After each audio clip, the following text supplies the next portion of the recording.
যুদ্ধবিরতির ঘোষণা এলেও কাটেনি শঙ্কা। বিশ্ব বাণিজ্যের লাইফলাইন খ্যাত হরমুজ প্রণালী কি আসলেই উন্মুক্ত? তেহরান ও ওয়াশিংটনের পরস্পর বিরোধী বক্তব্যে তৈরি হয়েছে ধোঁয়াশা। রণক্ষেত্রে থমথমে পরিস্থিতির মাঝে সমুদ্রপথের নিরাপত্তা নিয়ে কেন এই বিভ্রান্তি? মধ্যপ্রাচ্যের ভূরাজনীতিতে উত্তাপের পারদ যখন চরমে, তখন আবারও স্পটলাইটে বিশ্বের অন্যতম গুরুত্বপূর্ণ সমুদ্রপথ হরমুজ প্রণালী। বিশ্ব অর্থনীতির এই স্নায়ু কেন্দ্রটি এখন এক গোলক ধাঁধার নাম।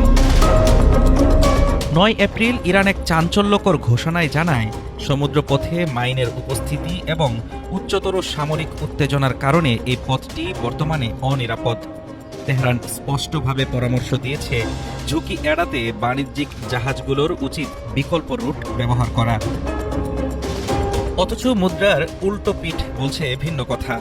যুক্তরাষ্ট্রের সঙ্গে ২ সপ্তাহের যুদ্ধবিরতির শর্ত মেনে ইরান প্রণালীটি সাময়িকভাবে খুলে দিতে সম্মত হলেও বাস্তবে পরিস্থিতি এখনও ধোঁয়াশায় ঘেরা। কতগুলো জাহাজ নিরাপদে পার হতে পেরেছে তার কোনো সুনির্দিষ্ট পরিসংখ্যান নেই। ট্রাম্প প্রশাসনের পক্ষ থেকে জানানো হয়েছে, প্রণালীটি উন্মুক্ত এবং সেখানে জাহাজ চলাচল আগের তুলনায় বেড়েছে।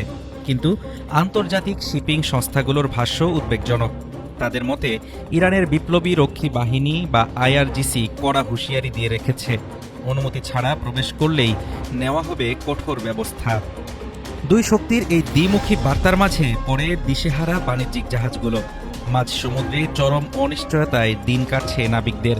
খবর পাওয়া গেছে, অনেক জাহাজ প্রণালীর প্রবেশদ্বার পর্যন্ত এসেও নিরাপত্তার অভাবে ফিরে যাচ্ছে কিংবা গতিপথ পরিবর্তন করছে।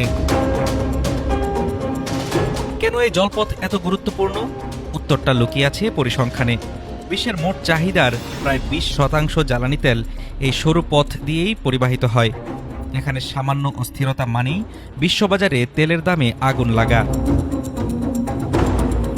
বিকল্প নৌপথ ব্যবহারের সুযোগ থাকলেও তা দীর্ঘ এবং অত্যন্ত ব্যয়বহুল। ফলে দীর্ঘমেয়াদে এটি টেকসই কোনো সমাধান নয়। যুদ্ধবিরতি সত্ত্বেও নিরাপত্তা ঝুঁকি আর কূটনৈতিক টানাপোড়েনে অবরুদ্ধ হয়ে আছে বিশ্ব অর্থনীতির এই প্রাণভোমরা। পরস্পর বিরোধী তথ্য আর হুমকির মাঝেই এখন ঝুলে আছে হরমুজ প্রণালীর ভবিষ্যৎ। বিশ্ব এখন অধীর অপেক্ষায় কবে স্বাভাবিক হবে এই গুরুত্বপূর্ণ জলপথের চাকা। হাফিজুর রহমান তুষার, ঢাকা টুডে।